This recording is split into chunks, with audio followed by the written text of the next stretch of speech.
Bienvenue dans Multifocus, le podcast qui fait le point sur vos écrans.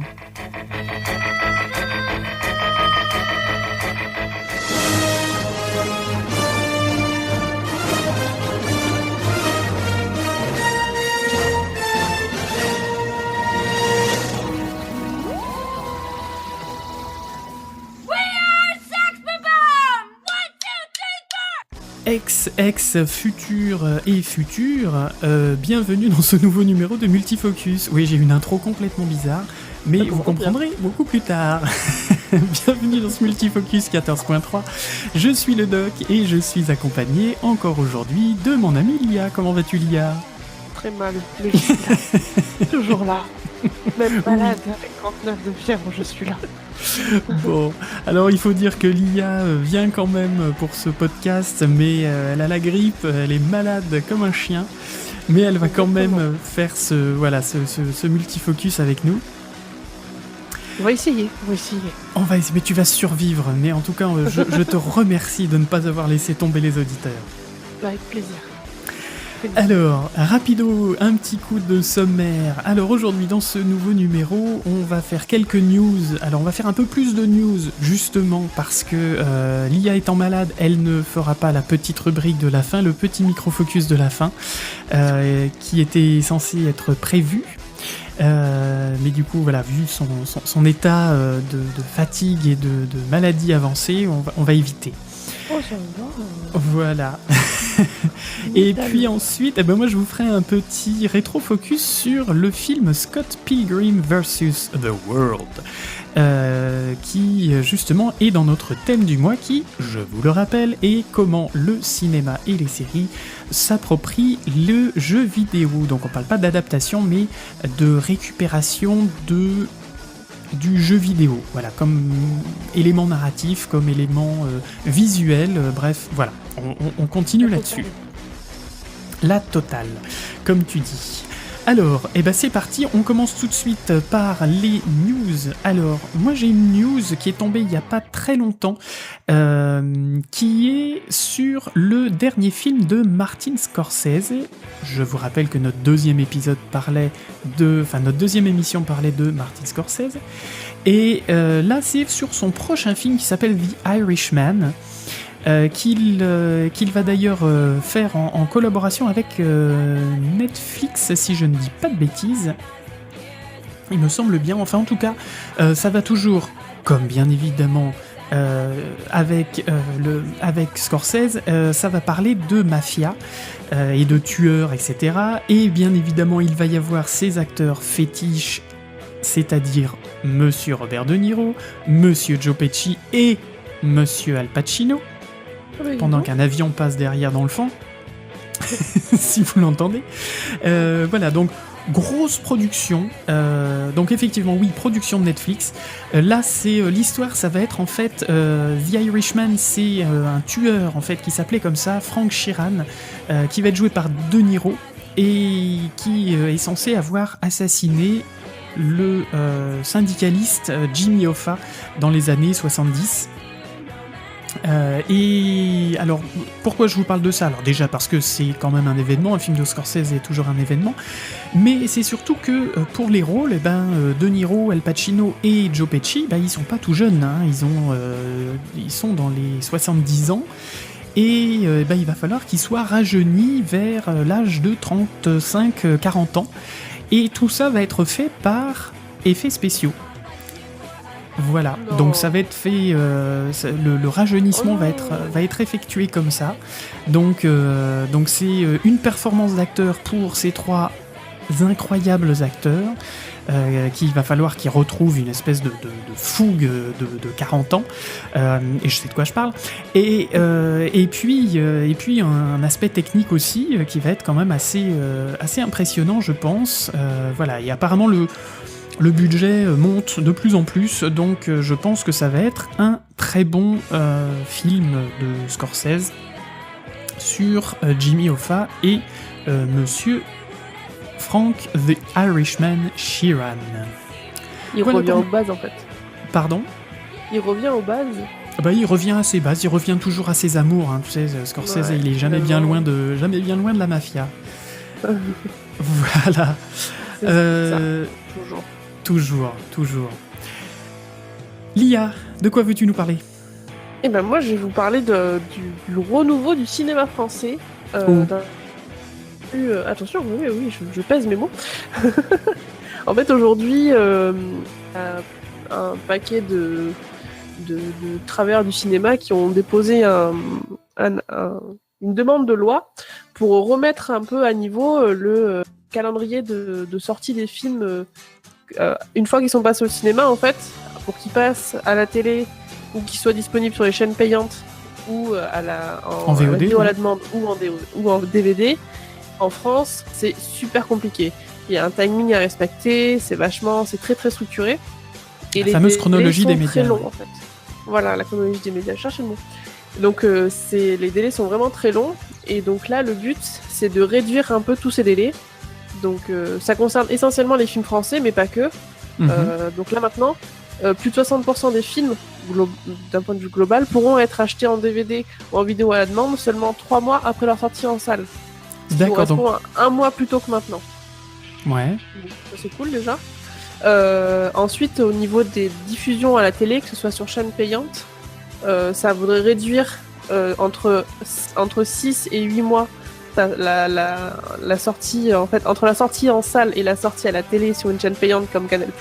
Ouais. On voudrait le faire entre 6 et 8 mois, alors qu'actuellement c'est 11. Donc c'est pas mal, Ouais. c'est ça. Et pour les films sur les chaînes gratuites, donc les chaînes communes, on voudrait un délai de 17 mois après la sortie en salle, ce qui est 5 mois plus tôt qu'actuellement. Donc rendez compte, la distance qu'il y a entre le moment où le film passe au cinéma et le moment où on le voit à la télé, ça permettrait à ce que plus de 700 films qui sortent chaque année puissent être revus assez rapidement et être vus d'une nouvelle façon, en fait.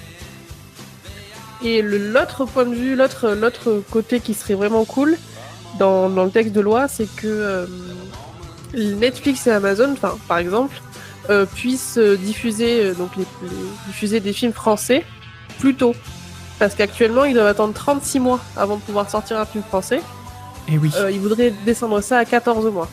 Ce qui serait nettement plus engageant pour eux et qui leur permettrait aussi de financer finalement le cinéma français. Et ça donnerait un accès vachement plus rapide aux gens qui n'ont pas forcément d'argent à dépenser dans le cinéma. Et, Ouais.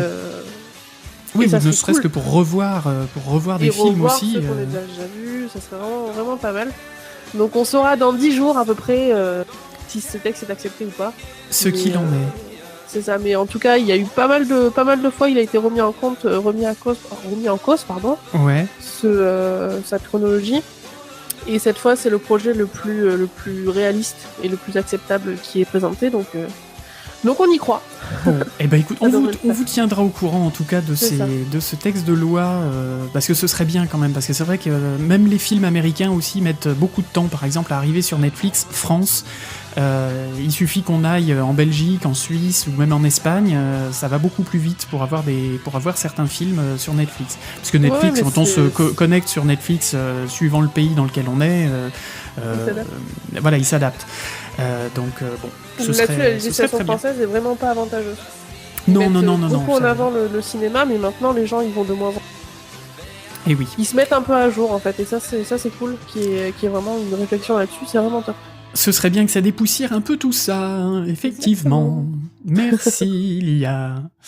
Alors, autre news. Moi, j'aimerais vous parler de notre ami Zach Braff. Vous savez qu'on l'aime beaucoup, nous, chez Multifocus. Moi, personnellement, en plus. Non, mais c'est vrai que voilà, à chaque fois qu'on dit Zach Braff, qu'on parle de Scrubs, qu'on parle de Garden State, etc. Ah oui, c'est bien, et tout ça. Voilà, bon, bref. C'est pareil, ouais. Et puis tu nous avais conseillé, je te rappelle, Going in Style, le braquage à l'ancienne. Oh, ça va. Qui était aussi... Mais j'avais beaucoup aimé Mais il est en plus. excellent. Mais il est très très bien. Bref, donc je vais vous parler de Zach Braff parce que il a déjà... Alors je vais vous parler de Scrubs. Première info. Il commence à parler très sérieusement d'un film Scrubs alors qu'il y avait eu, je sais plus, je crois 8 saisons de Scrubs, série excellente, enfin vraiment très très drôle, voilà, moi c'est une série au top pour moi, et donc il voudrait éventuellement en faire un film, peut-être un film terminal, enfin je sais pas, un film pour clore complètement la série, on sait pas bien, mais en tout cas il commence à en parler très sérieusement, donc ça c'est une très bonne nouvelle. Deuxième bonne nouvelle aussi, c'est qu'il a fait une autre série. Il a réalisé, il a écrit, enfin plus ou moins écrit, en tout cas adapté d'un bouquin et fait une série et produit une série dont il est aussi l'acteur principal, qui s'appelle Alex Inc. Et pourquoi je vous en parle ? Parce que tout simplement c'est un type, donc interprété par Zach Braff, qui quitte son boulot et pour se lancer dans, roulement de tambour, le podcast. Mais non, à temps plein, et oui, voilà. Et donc il va inclure toute sa famille, il est marié avec 2 enfants, et du coup, donc c'est pas marié 2 enfants, hein, on est bien d'accord, c'est Alex Inc. Et il veut faire un podcast sur justement sa famille, lui, et du coup il veut en vivre. Donc c'est toute cette entreprise qui va être lancée, et puis cette promotion en tout cas du podcast, donc c'est très bien, nous on est ravis, du coup ça fait faire de la pub pour le podcast, et il y en a de plus en plus, et il y a vraiment des très très bons podcasts en plus. Donc voilà, là le premier épisode est sorti le 28 mars, donc c'est-à-dire hier à l'heure où nous enregistrons, puisque nous enregistrons le jeudi 29 mars actuellement. Si je dis pas de bêtises, oui c'est ça. Vas-y, balance, je t'en prie, vas-y. Je balance. Donc il y aura 13 épisodes en tout cas pour cette première saison, c'est des épisodes de 30 minutes. Voilà, donc je vous avoue, je ne l'ai pas encore vu, hein, c'est encore assez, c'est un peu trop tôt, mais en tout cas je vais m'y intéresser et on vous donnera des nouvelles de notre ami Zach. Voilà pour les nouvelles de Zach Braff. Et puis dernière news, Lia, tu voulais nous parler de Ikea. Bah bien sûr. Bah oui, mais je vais vous parler de Ikea. Tout à fait. Alors qu'est-ce qu'il fait ? Il démonte des films ? Comment ça se passe ? Ils font du montage ? Tu sais, je fais n'importe quoi. Je m'en vais. Je l'avais déjà dit que je vais le faire cette fois, c'est pas possible. Donc, qu'est-ce que fait Ikea ? Eh ben Ikea, ils ont investi le cinéma Max Linder Panorama. Linder, pardon. Excuse-moi, moi je le tiens à l'Allemagne. Avec un accent qui vient de je sais pas où. C'était un français, bref. Ouais, oh, ça va. Donc Max Linder Panorama, donc dans le 9e arrondissement de Paris. Ouais. Ils ont récupéré une salle qu'ils ont réaménagée pour en faire 14 mini-salons comme à la maison. D'accord. De 2 à 8 personnes. Et du 21 au 29 avril, en fait, ils vont diffuser des films. Et c'est rigolo parce que du coup, ça te permet d'être au cinéma, mais à la maison. Enfin, comme à la maison. C'est du cinéma, home cinéma ou cinéma. Oh, ouais, c'est ça qui est trop bien. Tu vas au cinéma, mais t'es installé comme à la maison. D'accord. Tu payes. Mais après, t'es quand même à la maison.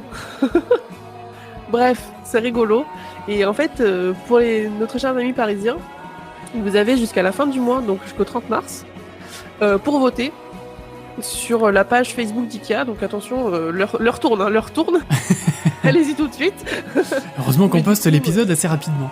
Oui, je compte sur toi. Tu as... T'inquiète. 24 heures. Du coup, c'est assez rigolo parce qu'il va y avoir donc 20 films qui vont être diffusés pendant les 9 jours dans cette salle assez unique et cocooning. D'accord, bah c'est cool. En plus, je crois que le Max Linder en plus c'est un cinéma vachement sympa.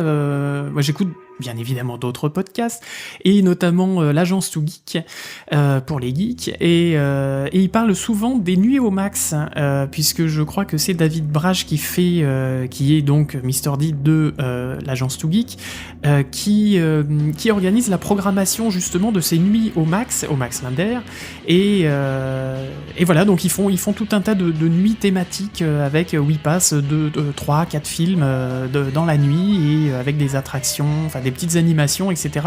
Donc c'est un cinéma assez sympa en tout cas. Bah en tout cas pour accueillir le Ikea Cinéma Home, c'est cool quoi. Ouais, et c'est une bonne idée, c'est voilà, des C'est surtout pour faire de la pub pour leur canapé, ouais. Ouais, mais ça fait des petits events comme ça. Mais je suis d'accord, ouais, c'est ça assez assez cool. rigolo, c'est dommage que ce soit pas dans ma ville. C'est pas Donc, dans la t'es même capable non d'y plus. aller, Bref. Mais en tout cas, voilà, amis parisiens, précipitez-vous, votez et allez vous vautrer dans les canapés Sprungel, Exactement. Sur le tapis Schlibedouche. Schlibuf. Voilà. Très bien, en regardant des films suédois. Non, non, en plus c'est des bons films qui sont proposés pour aller voir. Il y a Les films suédois sont très d'humour bons. de 90. D'accord. Pardon, excuse-moi. Enfin, des trucs avec des- Ça va, ça Ok, va. super. Eh ben écoute, on ira voir, voilà, tout ça. Je mettrai éventuellement le lien vers tout ça sur les notes de l'émission. Ça va, Alia, tu tiens de coup? C'est dur. C'est dur. Écoute, maintenant, tu as fini de parler, maintenant tu vas m'écouter parler de notre ami Je sais pas si Youpi. c'est pas pire. Oh, merci, prends un efferalgan. Oh. Et on va partir dans le monde de Scott Pilgrim. C'est parti.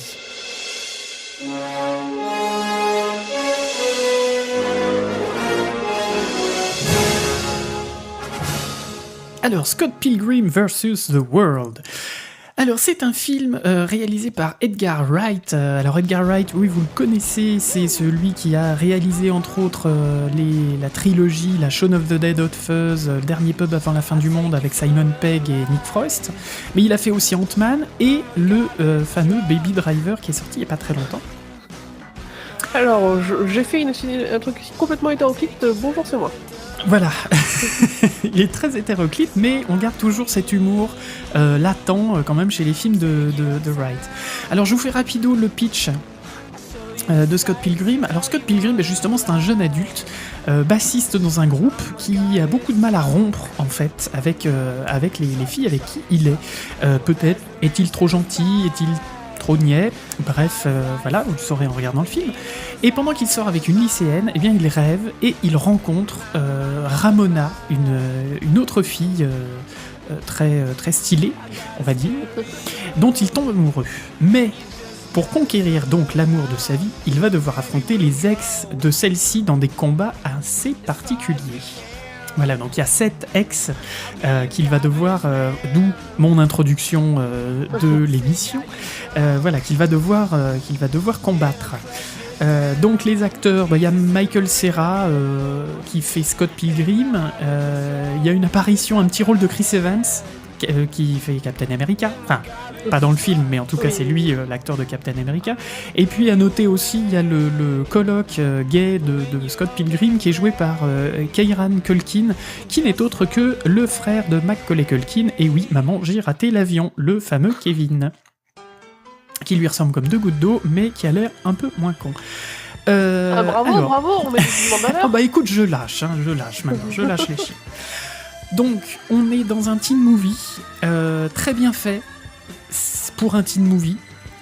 Je suis pas très fan des teen movies, et puis j'avoue que, voilà, bon, j'ai bien aimé, effectivement, dans le design, etc., et surtout dans les éléments jeux vidéo dont je vais vous parler tout de suite après, mais j'ai eu aussi pas mal de mal avec l'acteur principal. Mais bon, je trouvais qu'il était limite, qu'il joue un peu la même chose, il a un regard de poisson mort. Voilà, j'ai pas accroché avec Encore l'acteur. une grande valeur, et bah dis donc. Non, mais c'est pas pour les poissons. J'ai pas dit du mal des poissons, s'il te plaît. Ah bon, c'est sûr. Mais j'espère que j'ai insulté aucun poisson. Non, plus sérieusement, non, le film est très bien, mais voilà. Après, c'est une question personnelle. Bref, on n'est pas là pour parler de mes goûts en tant que film, mais en tout cas par rapport aux éléments jeux vidéo.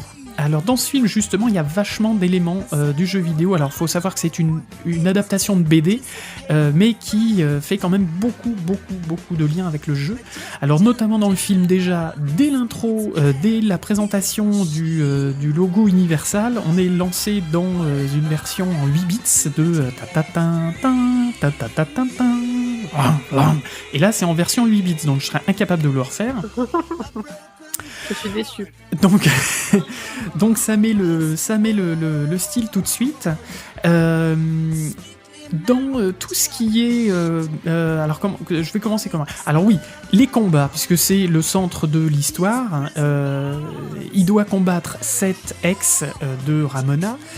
Et on a différents styles à chaque fois de combat qui sont dans des styles de jeux vidéo. Donc on a des jeux de baston, des styles de combat avec typiquement du jeu de baston à la Street Fighter et compagnie, donc avec des armes surdimensionnées, avec des annonces et puis des affichages à l'écran marqués Round 1 et puis des combos, des trucs comme ça. On a des histoires de points faibles des ennemis, juste derrière la cuisse, il a un point faible, comme dans les jeux vidéo où il faut trouver le talon d'Achille. Il y a même un combat d'avatar de monstres qui peut rappeler certains jeux vidéo aussi. Dans les combats aussi, il y a à un moment il y a comme un jeu de skate, justement avec Chris Evans, qui fait un acteur, bref, et l'autre lui lance un défi. T'es pas capable de faire le grind, c'est-à-dire de placer ta planche de skate sur la rampe pendant X temps. Et là, on a Chris Evans qui se lance dans le défi et qui ça va être filmé vraiment très rapproché sur la planche de skate. Et puis on va avoir un compteur de vitesse, par exemple. On va avoir des points qui s'affichent, on va avoir ce genre de choses. Et puis au niveau du son, du design sonore aussi, on a des sons très très jeux vidéo. On a des combats aussi en tour par tour, presque comme dans Final Fantasy en groupe, puisque comme je vous ai dit, Scott Pilgrim fait partie d'un groupe de musique dont il est bassiste, et à un moment ses collègues de groupe vont l'aider pour des combats. Donc voilà, on a un petit peu et puis chacun va avoir sa partie, etc. Donc vraiment comme un combat de jeu en tour par tour, comme je vous dis, comme Final Fantasy. Donc c'est assez rigolo. Ouais, c'est assez sympa. Et puis à chaque fois que les ennemis sont abattus, en plus il a ce qu'on appelle dans le jeu des mobs, c'est-à-dire des ennemis un peu sans importance, en tout cas pas des boss, pas des boss de fin de niveau. Ces ennemis vont être transformés en pièces et il va gagner des pièces en fait. Donc vraiment comme même on peut faire un petit clin d'œil à Mario par exemple qui chope des pièces aussi, ou Sonic, ou voilà ce genre de jeu. Donc là c'est assez sympa, pareil avec un bruit de pièces, vraiment typiquement jeu vidéo. On a différents aussi il y a différents niveaux dans le film. Alors pas des niveaux de lecture, mais à un moment il va aller dans au niveau de l'histoire, il y a vers la fin, il va dans une boîte de nuit et il doit passer des étapes, donc il arrive à un premier vigile en fait, à un premier comment on appelle ça, un physionomiste, un videur, et qui va lui demander un premier mot de passe. Paf, il va donner un mot de passe et il va passer en fait le niveau, et là on voit marqué level 1, level 2, etc. Donc vraiment comme un jeu vidéo.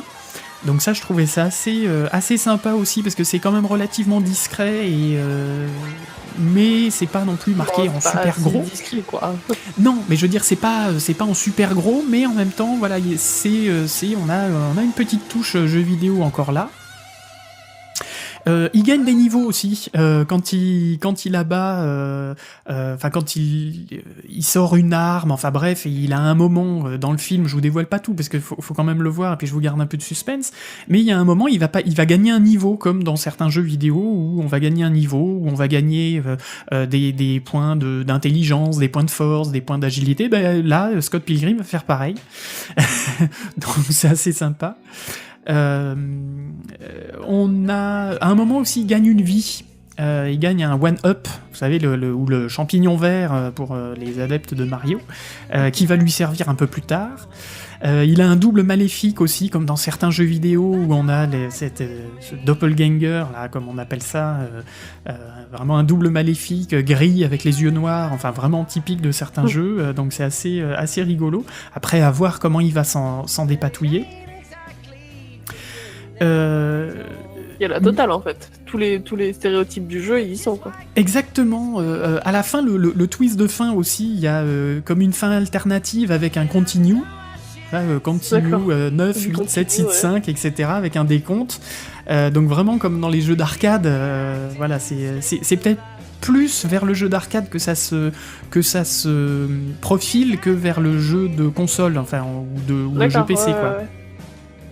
Mais en même temps, c'est pas basé sur une BD ou je sais pas quoi. Alors oui, c'est basé sur une BD, hein. Au départ, c'est un comics même. Voilà, donc finalement c'est cohérent. C'est un peu le mix des deux mondes, quoi. Ouais. Et alors, je vous parle pas en plus de la partie BD, parce qu'il y a aussi toute une partie graphiquement, enfin dans le design du film, toute une partie BD aussi qui rappelle la BD, et des trucs un petit peu ahurissants, avec des bonds de 400 mètres, enfin voilà, ce genre de choses. D'accord. Non, on est vraiment dans du film complètement déjanté, hein. Faut vraiment aller là-dedans. Ouais. Mais voilà, mais je trouve que justement les éléments du jeu vidéo intégrés dans le film sont vraiment déjà très bien intégrés et ne font pas complètement bizarre et on se dit pourquoi ils ont mis du jeu vidéo. Non, ça paraît presque normal par rapport au style du film et du coup c'est vraiment super bien fait en fait. Donc moi j'ai vraiment accroché par rapport à ça. Contrairement à l'acteur principal. Et et hop, une petite pitchnette. Alors aussi, il fait une anecdote... Oh, le lapsus. Une anecdote, pardon. Scott Pilgrim, pour draguer cette fameuse Ramona, pour commencer le dialogue avec elle, sur Pac-Man. Et justement le fait que Pac-Man en fait au départ ne s'appelait pas Pac-Man mais Puckman, mais les créateurs du jeu ont dit oulala, ça va vite dériver, ils vont enlever le P, ils vont mettre un F, donc c'est pas vraiment la bonne solution. Mais voilà, et anecdote qui est vraie en plus. Donc voilà, mais je trouvais ça rigolo qu'ils mettent une anecdote de Pac-Man, décidément. Et j'y arrive plus, c'est rentré dans le crâne maintenant, c'est foutu. Oh, bravo. Et alors si vous restez aussi jusqu'à la fin du film, à la fin du générique, vous avez une petite animation qui est toute mignonne, toute bien faite, sur justement enfin une petite animation jeu vidéo avec Scott Pilgrim, etc. Voilà, donc c'est rigolo jusqu'à la fin, en fait, du début, vraiment du tout début, avec le logo d'Universal jusqu'à la toute fin du générique. On est vraiment dans un univers avec une grosse part de jeux vidéo, en fait. Donc, ils ont pensé à tout. C'est vraiment sympa. Non, voilà, c'est vraiment le souci du détail et c'est bien. Et justement pour la petite anecdote, cette fois-ci, eh bien Ubisoft a quand même sorti un jeu à la suite du film, un jeu Scott Pilgrim, avec les personnages du film et donc de la BD. En même temps, ils sont sympas Ubisoft, hein. Oui, ils sont super sympas. Il paraît, je ne sais pas pourquoi tu dis ça, il paraît qu'ils sont très sympas. Je ne connais personne là-bas, enfin je crois. Non plus. Non. No spoil. Bref, donc voilà. Donc pour mon petit laïus sur Scott Pilgrim, vous avez vu, j'ai essayé de faire super rapide, hein. Mais ouais, il y a vraiment des éléments de jeu vidéo très très sympas. Et là, c'est pas au niveau de l'histoire comme on a vu pour les mondes de Ralph ou Existence sur nos deux dernières émissions. Mais là, on est vraiment dans le côté artistique du film. Et ils ont intégré vraiment des éléments de jeux vidéo là-dedans, et ça passe vraiment très bien. Donc voilà. Même narratif aussi, hein. La narration du film, elle est pensée comme un jeu vidéo. Alors elle est aussi pensée comme un jeu vidéo dans le sens où il y a les combats d'ex un peu qui sont un peu comme des boss. Des boss de fin de niveau. Ouais. Voilà, il avance dans sa relation avec Ramona, donc là c'est les différents niveaux, et à chaque fois il y a un ex qui se pointe et qui fait un boss de fin de niveau, comme tu dis. Donc oui, il y a ça aussi. Il y a ça aussi, mais je trouve que c'est pas forcément le plus marquant, en tout cas. Alors oui, dans l'histoire, bien évidemment, mais ça aurait pu être aussi comme un conte, par exemple, avec plusieurs étapes. On aurait pu faire le rapprochement avec un conte ou une histoire, un peu comme, on va dire Harry Potter. Il n'a rien à voir avec le jeu vidéo, mais il y a différentes étapes, et puis il y a des... voilà, ce genre de choses. Mais c'est vrai que, voilà, si on le voit du côté jeu vidéo, on est d'accord que le parallèle est évident. Ouais. Mais je trouve que vraiment visuellement, c'est vraiment top. C'est vraiment très bien fait, très bien intégré. Donc voilà, je vous conseille de regarder quand même ce film si vous ne l'avez pas vu. Je sais que notre ami, je vais d'ailleurs faire un petit coucou à notre ami Stum, qui avait participé à quelques premières émissions de Multifocus, qui pour lui est son film favori de tous les temps, a-t-il dit sur... Reprenons ces termes exacts. Ces termes exacts, je le cite. Donc voilà, Stum, si tu nous écoutes, et je sais que tu vas écouter cette émission, eh bien écoute, on t'embrasse, et on te souhaite bon vent également. Voilà. Et c'est tout pour Scott Pilgrim. Je vais m'arrêter là pour cette histoire de jeux vidéo. La prochaine émission, ce sera donc la fameuse grosse émission avec donc cette fois-ci notre ami Chapeau nous rejoindra. On sera donc tous les trois pour discuter de Ready Player One, donc le nouveau film de Steven Spielberg qui est sorti donc hier, enfin en tout cas cette semaine, alors nous allons sortir cette émission. Et puis on aura une petite discussion justement pour reprendre un petit peu tout ce qu'on a dit sur Existence, les mondes de Ralph, enfin voilà. Et puis d'autres aussi, d'autres films qu'on va évoquer justement sur l'appropriation du jeu vidéo par le cinéma et les séries télé, voilà. Beau programme en tout cas. Ouais, non, il y a de quoi faire. Hein. Il y a de quoi dire et il y a de quoi faire. Voilà, exactement. Puis je pense qu'on aura encore plus de biscuits avec le nouveau film de tonton Steven, qui apparemment est une tuerie. J'ai eu quelques échos et apparemment c'est une grande baffe dans notre tronche. N'en dis pas trop. Mais je l'ai pas vu, donc voilà. Oui, bah c'est ça. Bon, en tout cas, merci de nous avoir écoutés. Merci encore, Lia, d'avoir été aussi... De ma force, de mon courage. Exactement, de ta force, de ton courage, d'avoir bravé la maladie pour nous, et pour faire cette émission avec nous. Je vous rappelle donc les moyens de nous contacter, les Facebook, Twitter, Instagram, le mail contact@multifocus.fr. Nous sommes aussi avec, donc je vous le rappelle, avec Podcastéo, un réseau de podcasts francophones, et je continue à dire qu'ils sont toujours super sympas et qu'il y a des gens qui sont très très bien, et même des gens qui font des émissions sur le cinéma. Voilà, donc c'est une belle communauté. Je pense qu'on se complète tout simplement.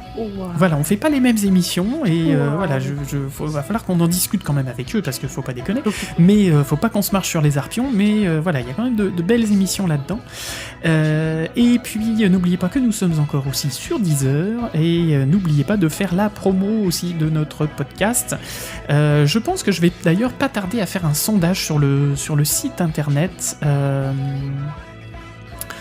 et puis pour vous demander un petit peu votre avis aussi sur les évolutions de Multifocus. Moi j'aimerais que ça bouge un petit peu, qu'on se renouvelle encore, voilà, donc il y aura peut-être un petit sondage, donc restez alerte par rapport à ça, et on vous demandera votre avis aussi, chers auditeurs, puisqu'on fait aussi ces émissions pour vous, donc il faut que cette émission aussi vous plaise à 100%.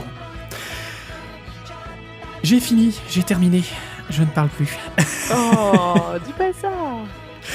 En tout cas, je vous embrasse, on vous embrasse, et on vous dit à la prochaine émission. Bye bye à vous.